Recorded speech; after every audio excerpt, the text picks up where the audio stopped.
लोकसभा चुनाव 2024 को ध्यान में रखते हुए मायावती ने गठबंधन की रणनीति साफ कर दी है कि वह अकेले चुनाव लड़ेंगी।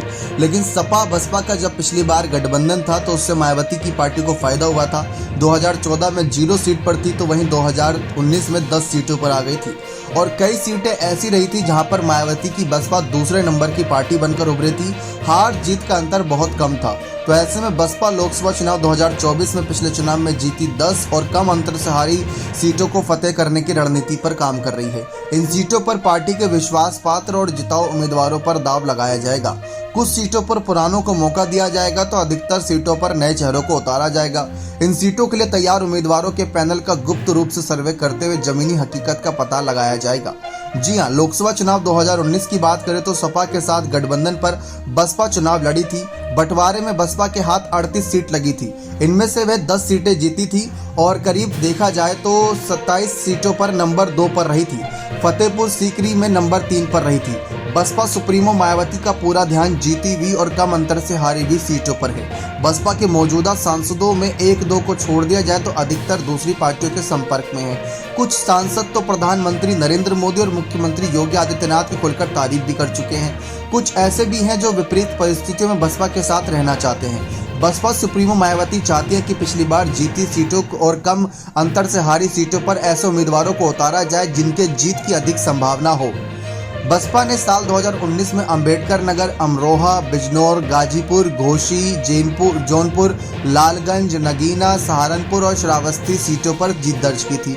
इसके अलावा मछली शहर में 181, मेरठ में 4729, सुल्तानपुर में 14526 वोटों से सिर्फ हारी थी। इतने कम वोटों से सूत्रों का कहना है कि बसपा सुप्रीमो ने इन सीटों पर मंडल प्रभारियों का विशेष रूप से काम करने के निर्देश दिए हैं। उनसे कहा गया है कि इन सीटों के लिए जो भी उम्मीदवार लाइन में है उनका गुप्त रूप से सर्वे करा लीजिए और देख लीजिए कि उनकी जमीनी स्थिति क्या है। जमीनी स्थिति मजबूत होने वालों को ही उम्मीदवार बनाने की कहने की संतुष्टि हो जाए। हालांकि मायावती ने अपने दम पर सभी सीटों पर अकेले लड़ने का ऐलान किया है। तो ऐसा भी हो सकता है कि इस बार जो सपा का वोटर्स बसपा का साथ दिया था वो वोट परसेंटेज थोड़ा आगे पीछे हो जाए। गौर करें, लोकसभा सीटों पर मतों के अगर प्रतिशत की बात करें तो साल 2009 में बसपा के पास 20 सीटें आई थी, तब उनका वोट परसेंटेज 27 था। साल 2014 में उनके पास एक भी सीट नहीं आई थी लेकिन उनका वोट परसेंटेज 19 था और साल 2019 में उनके पास 2014 के मुकाबले में भी वोट परसेंटेज कम था, 19.04। 2014 में तो 19.07 था लेकिन 2019 में वो घट गया था 0.3, लेकिन उसके बावजूद उनको 10 सीटें मिल गई थी क्योंकि सपा के वोटर्स ने साथ दिया था। अब मायावती का ये कहना था कि जो उनका वोट ट्रांसफर होता है वो वोट ट्रांसफर हुआ नहीं था, जिसकी वजह से उनकी पार्टी को बड़ा नुकसान हुआ था। अब ये नुकसान झेलने के बाद मायावती की बसपा ने पूरी तरीके से गठबंधन से दूरी बना ली।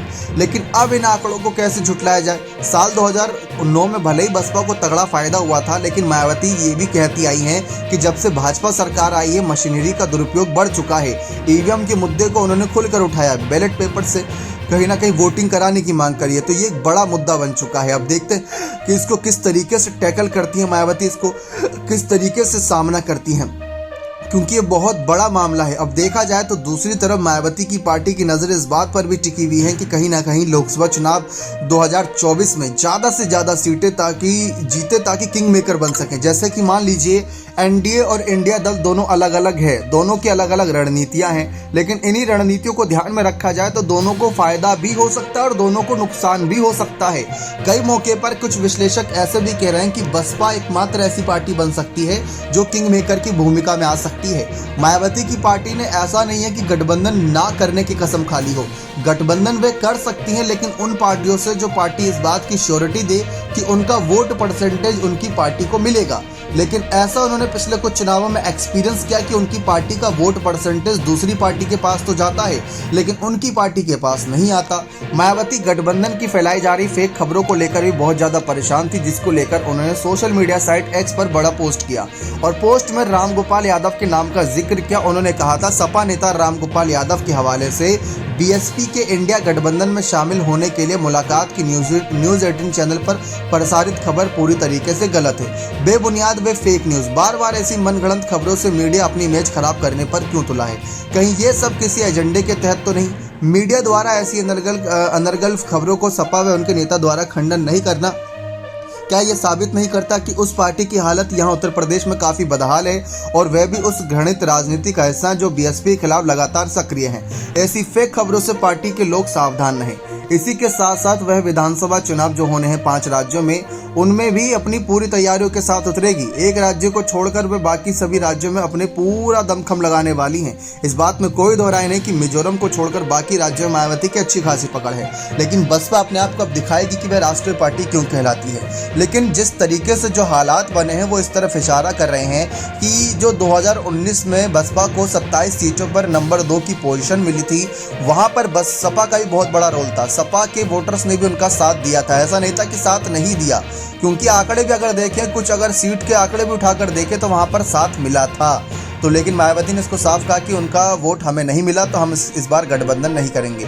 और मायावती ये भी बार बार साफ कह रहे हैं कि बसपा एक ऐसी पार्टी है जिससे सभी पार्टियां इस वक्त गठबंधन करना चाहती हैं। उन्होंने विपक्षी उम्मीदवारों को, विपक्षी पार्टियों को लेकर ये भी कहा था कि उन्होंने हमसे संपर्क नहीं किया, लेकिन वो शायद ये भूल चुके हैं कि अगर आपको भारत देश का दिल जीतना है तो वो आप जीतिए, लेकिन उत्तर प्रदेश का दिल जीते बिना आप दिल्ली की सरकार नहीं बना सकते, दिल्ली में सत्ता में नहीं बैठ सकते। उत्तर प्रदेश आपको जीतना जरूरी है। तो मायावती समय समय पर अपने आप को साबित करती आई हैं। जब 2007 में बहुमत की सरकार बनाई थी तब भी काफ़ी लोग कह रहे थे कि इनको सपा या भाजपा या कांग्रेस के साथ गठबंधन में जाना चाहिए था, लेकिन क्या हुआ था, 2007 में मायावती की बसपा ने अकेले अपनी सरकार बना ली थी, तो वहाँ से मायावती का नाम बहुत ज़्यादा उठा था। तो जिस तरीके से यहाँ पर चर्चा इस बात की रहती है और सब ये भी जानना चाहते हैं कि क्या हालात मायावती की पार्टी के विपरीत जाएंगे, बीएसपी को किस तरीके से देखा जाएगा इस चुनाव में, इस बात पर भी सबकी नज़र रहेगी। लेकिन बीएसपी पार्टी किंग मेकर की भूमिका में भी आ सकती है। कुछ सर्वे ये भी दावा कर रहे हैं कि मायावती जिस तरीके से अकेले खड़ी हो रही हैं विरोधी पार्टियों के, वो भी उनको नुकसान दे सकता, हो सकता है कि वह इस बार एक भी सीट ना जीतें। तो बहुत बड़ा चांस मायावती इस बार ले रही हैं और ये चांस इतना बड़ा है कि इसको देखकर सभी नेता दंग हैं कि कहीं मायावती के साथ कोई खेला ना हो जाए। ये बात हर कोई देख रहा है कि मायावती इस समय रणनीति के तहत तो चल रही है, लेकिन रणनीति कितनी कारगर साबित होगी वो तो लोकसभा चुनाव 2024 में पता चलेगा, क्योंकि मायावती अब एक पार्टी से नहीं बल्कि कई पार्टियों से पंगा ले रही हैं। एक तरफ एनडीए दल में 38 पार्टियां हैं, इंडिया दल में 28 करीब पार्टियां बताई जा रही हैं। तो ये सभी पार्टियों के खिलाफ मायावती खड़ी नजर आ रही हैं, क्योंकि अकेले चुनाव लड़ेंगी और प्रधानमंत्री बनने का सपना देख रही हैं। तो वहां से इनके लिए मुश्किलें बढ़ेंगी कि इनके सामने इतनी सारी पार्टियां होंगी। एनडीए को यानी पीएम मोदी को चलो ये तो संतुष्टि है कि उनके साथ करीब 32 से ज़्यादा दल हैं, और राहुल गांधी और कहीं ना कहीं अखिलेश को तो ये उम्मीद है कि चलो उनके साथ 28 दल हैं, लेकिन मायावती अकेले हैं। अब आपको क्या लगता है कि क्या ये अकेली महिला, क्या ये अकेली नेता सब पर भारी पड़ सकती हैं? क्या इस बार लोकसभा चुनाव 2019-24 में ये 2004-2009 वाले रिजल्ट को दोहरा सकती हैं या नहीं? अपने कमेंट सेक्शन में जोड़ दीजिएगा। बहुत बहुत धन्यवाद।